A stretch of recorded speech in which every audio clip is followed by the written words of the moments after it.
Tu sais que les gens ils peuvent déposer plainte contre toi pour ça. Hein, c'est des violences, hein? Hein? Par arme. Un caillou, c'est une arme. T'as envie d'avoir un casier déjà à ton âge? Des surveillantes d'un collège viennent d'être victimes d'une attaque d'élèves de leur établissement. Délai d'intervention, 4 minutes. L'équipe de Boris et Sébastien est à proximité de l'agression. Ils sont sur les lieux rapidement. Bonjour. Qu'est-ce qui vient de se passer là? Le gosse là-bas, il a tiré sur des cailloux. Sur qui?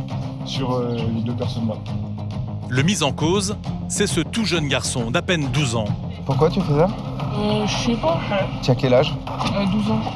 Qu'est-ce qui t'a pris de faire ça? Je sais pas. Non mais tu réalises ou pas? Ouais. Depuis quand on jette des pierres sur... Tu me regardes quand je te parle? Depuis quand on jette des pierres sur les gens? Sur deux adultes en plus? C'était quoi? Pourquoi t'as fait ça? Je sais pas, j'ai trouvé un caillou, il était bien et j'ai tiré. T'as des problèmes à côté pour faire des choses comme ça? De quoi? Ben tu réfléchis, je sais pas, et à un moment tu te dis... Je réfléchis après, moi. Tu réfléchis après? Boris n'en revient pas du comportement de ce jeune, à peine sorti de l'enfance. Tu sais que les gens ils peuvent déposer plainte contre toi pour ça. Hein, c'est des violences, hein? Hein? Par arme. Un caillou, c'est une arme. T'as envie d'avoir un casier déjà à ton âge? Et malheureusement, ce n'est pas la première fois qu'il a affaire aux forces de l'ordre. C'est encore toi? Hein? T'attends combien de plaintes avant de te calmer?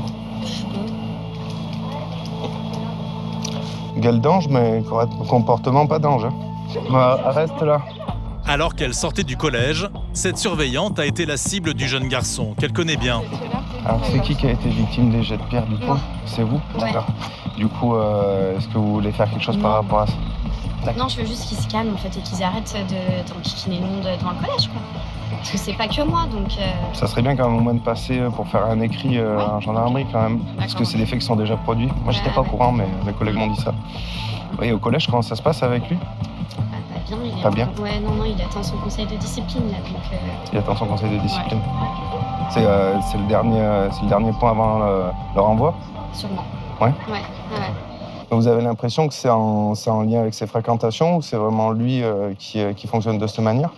Mais je pense qu'il est pas bien. Je pense que il est mal dans sa peau? Ouais, je pense que c'est pour ça qu'il réagit comme ça. Puis les parents sont pas forcément...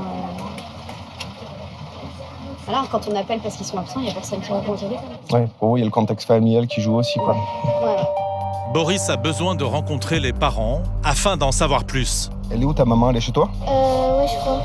On va l'appeler, on va la faire venir. Oui, bonjour, c'est la gendarmerie au téléphone. Je vous appelle par rapport à votre fils. Bon, il a fait des conneries. J'ai besoin de vous voir. Vous pouvez vous rendre au collège? Je vous attends au collège. Merci, à tout de suite. Même si le mis en cause est un tout jeune mineur, les gendarmes prennent l'affaire au sérieux. Il a commis un acte grave. C'est dramatique déjà à cet âge-là de faire des choses comme ça. C'est quand même quelqu'un qui est responsable de lui dans le collège et à l'extérieur, il se permet de lui lancer des cailloux. De son côté, le préado ne semble pas intimidé par cette interpellation. Je vais aller au foyer bientôt. Je crois dans une semaine. D'accord. Et du coup, je voulais faire le malin devant mes amis à tirer des pierres, mais qui tirent loin. Et du coup, je voulais leur montrer que je tire plus loin. Sa maman vient d'arriver. Les gendarmes découvrent une trentenaire désemparée. De ce qu'il a dit, c'est que il va être placé en foyer? Quand ça? D'accord. Ça va, les madames? C'est un trop-plein, là. On pouvait plus. Une jeune maman à bout de nerfs qui ne sait plus dialoguer avec son enfant. Comment ça se fait qu'il réagit comme ça, qu'il a ce comportement-là? Il y a des choses. Tu sais pas. Bah, au bout d'un moment, tu peux pas dire je sais pas. Et il se rend pas compte, en fait. Hein. J'ai l'impression, vous arrivez pas à le gérer à la maison? C'est vous qui avez fait une demande? J'ai fait une demande mercredi matin pour un placement. Et ça serait quoi? Ça serait un placement permanent ou provisoire? Permanent? D'accord. Est-ce que... Le procureur est au courant. Et lui, qu'est-ce qu'il en pense de ça? Ah, il est content. Il est content? Voilà. Ça se passe pas bien avec son beau-père ou des choses comme ça? Avec tout le monde, ça se passe pas bien. Partout. Partout. Il suit pas les règles? Je peux pas le retenir, en fait. Oui. D'accord. Boris essaye tant bien que mal de soutenir cette femme. Et le papa, il le voit pas trop.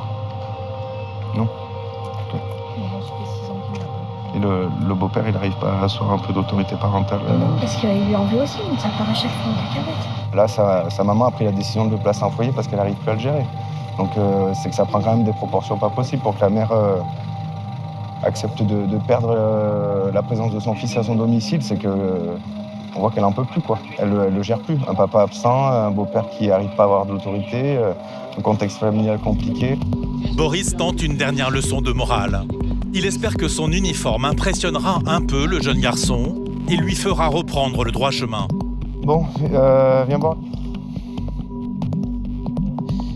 Demain, il y a la dame qui t'a lancé le caillou qui va venir à la gendarmerie. Peut-être qu'il y aura des problèmes derrière, donc réfléchis à tout ça. Et moi, maintenant, je te connaissais pas, donc je serai encore plus vigilant quand je passe autour. Allez, rentre avec ta mère maintenant. Madame, j'ai votre numéro, je vous tiens au courant si nécessaire, d'accord ? Allez, bonne soirée, bon courage à vous.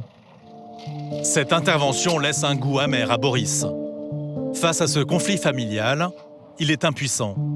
Un enfant qui s'entend pas avec ses parents et qui va se retrouver en foyer, je suis pas sûr que c'est la bonne solution. Alors peut-être ça peut être un électrochoc pour lui, en se disant au final j'étais pas si mal chez moi, mais ça peut l'abîmer aussi s'il y reste trop, je pense. C'est un début de vie compliqué pour ce gamin quand même. Quelques jours plus tard, les gendarmes apprendront une mauvaise nouvelle. Le jeune garçon a encore une fois provoqué sa mère. Il a tout cassé chez lui.